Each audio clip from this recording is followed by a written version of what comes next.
Hey there, if you're over 60 and you've ever felt that dragging, heavy feeling in your legs, even when you feel like you're doing everything right, then this is for you. We are about to unlock a really powerful way to get your stability back, and we're starting right from the ground up. You ready for this? Let's jump in. It is so frustrating, isn't it? You finish a lock, which everyone tells you is the best thing you can do, and your legs just feel like lead, like they're working overtime just to keep you steady. I want you to know you are definitely not alone in feeling this, and more importantly, it is not your fault. You see, for years, the advice has been pretty simple. Just walk more. But it turns out there's a huge piece of the puzzle that's almost always overlooked. It's a kind of hidden truth about our own bodies that really holds the key to feeling light and stable and energized on your feet again. So let's dive right into this idea. I call it the walking paradox. Why is it that the one exercise that's supposed to help so much sometimes just leaves us feeling shaky or swollen? You're doing exactly what you're supposed to.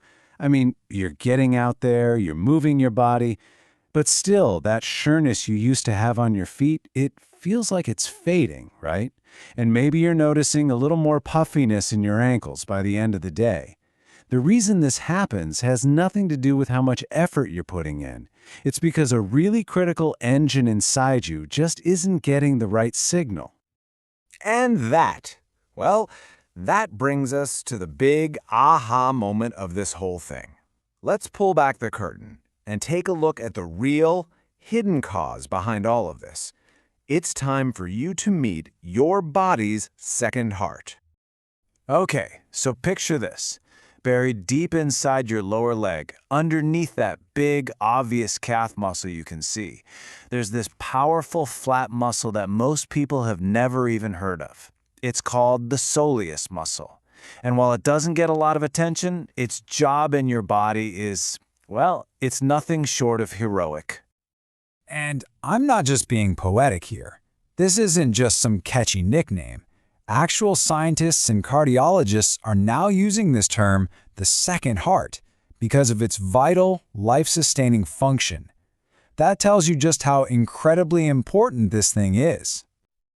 So why the dramatic nickname? Well, think about it. Every single time your soleus muscle contracts, it's literally squeezing old, deoxygenated blood from way down in your feet and legs all the way back up to your chest. It's in a constant battle with gravity. This action is what supercharges your circulation and pushes out all that fluid that causes swelling and that heavy, tired feeling. But here's the kicker, and this is so important. After age 60, for many of us, this muscle is basically asleep. It's dormant. And a daily walk, it's like a gentle tap on the shoulder for a muscle that needs a serious wake-up call. So, the big question is, how do we give it that proper wake-up call? We're going to start with a really simple, totally safe movement designed to basically flip the on switch for this internal pump. Let's get into our first exercise, the awakening. This one you can do right from the comfort and safety of your favorite chair. Just sit up nice and tall, get your feet flat on the floor with your knees at about a 90-degree angle. You can even put your palms on your knees to add a little bit of gentle pressure. Okay, now, keeping the balls of your feet glued to the floor, slowly lift both of your heels up as high as you comfortably can. Squeeze for a second or two at the top, and then, this part's key, lower them back down with control. Don't just let them drop. Let's aim for about 10 to 15 of these, maybe once or twice a day. Now, this little movement might seem simple, but what it's doing is profound. Every single lift is like sending a memo up to your brain that says, hey, this muscle down here matters. Wake it up and use it to support me. And as you do this regularly, you're going to start to notice things. Better circulation, your legs won't feel so tired, that ankle swelling starts to go down, and you'll feel a new, really solid connection to the ground beneath you. Okay, of course, safety always comes first. This is a very gentle exercise, but if you have a history of blood clots or DVT, really severe varicose veins, or if you feel any kind of sharp pain, just check in with your doctor before you start. Awesome. We've woken up the second heart.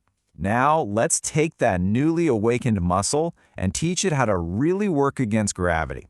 It's time to build some real functional power. For this one, let's head over to a sturdy surface, like your kitchen counter or the back of a heavy chair. Just rest your hands on it lightly for balance, with your feet about hip-width apart. Now, shift your weight forward onto the balls of your feet and slowly lift both heels up as high as you can. Pause right at the top. I want you to feel those muscles firing up to support your entire body. Then, just like before, lower back down with that same slow, deliberate control. Let's shoot for 10 to 15 reps here too. You know, this is so much more than just building muscle. Every time you rise up and lower down, you're training all the tiny balance nerves in your ankles. It's a process called proprioception. It's basically your body's built-in GPS. This movement also pushes your muscles through their full range, pumps out all that stagnant fluid from your feet, and maybe, most importantly, it teaches your body to trust itself again. And again, a quick safety check. If you've had recent foot or ankle surgery, if you tend to get dizzy when you stand up, or if you have some pretty significant balance issues, just stick with the seated version for now, or maybe check with a physical therapist before you move on to this one. All right, you are doing fantastic. We've awakened the muscle, we've taught it how to work against gravity, and now it's time for the final piece of the puzzle. Let's unlock a level of deep control and stability that most people never ever tap into. Okay, stand behind your sturdy chair again, holding on just for balance. Shift all your weight onto one leg, let's say your right leg. Now, listen closely because this next part is the secret sauce for the whole thing. Slightly bend your right knee. We're not talking a deep squat here, just a soft, athletic little bend. From that bent knee position, slowly lift your right heel. Pause. You should feel that way down deep in your lower leg. Then, lower slowly and make sure you keep that knee bent the entire time. Try for about 8 to 12 reps and then switch over to the other side. So why is that bent knee such a big deal? Well, this slide shows it perfectly. When your leg is straight, you're mostly using that big outer calf muscle, the one that's designed for power and jumping. But the moment you put that little bend in the knee, it's like you take that big muscle out of the equation almost completely. This forces that deep soleus muscle to do all the work. That's it. That's the secret. This is how you specifically target and strengthen your body's true stability engine. And believe me, the soleus is an absolute superstar when it comes to stability. It's packed with what are called slow-twitch muscle fibers. That means it's built for endurance, not for sprinting. It's designed to work all day long, holding you up, controlling your posture, and keeping your ankles and knees in perfect alignment. And like we said, for most people, it's totally dormant. This one exercise is the switch that finally turns it back on. And just our final safety note here, because this is a more advanced movement, please avoid it if you have severe balance problems, if you've had recent Achilles tendon surgery, or if you feel any intense pain in your knee when you try to bend it. You know, what we've just gone over, it's not about trying to fight aging. It's about working smarter with the incredible body you already have. This isn't about decline. It's about intelligence. You're not losing strength.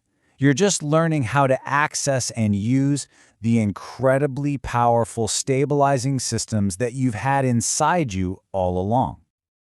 By waking up your second heart, you've reconnected with a source of strength that can truly change how you move through your life.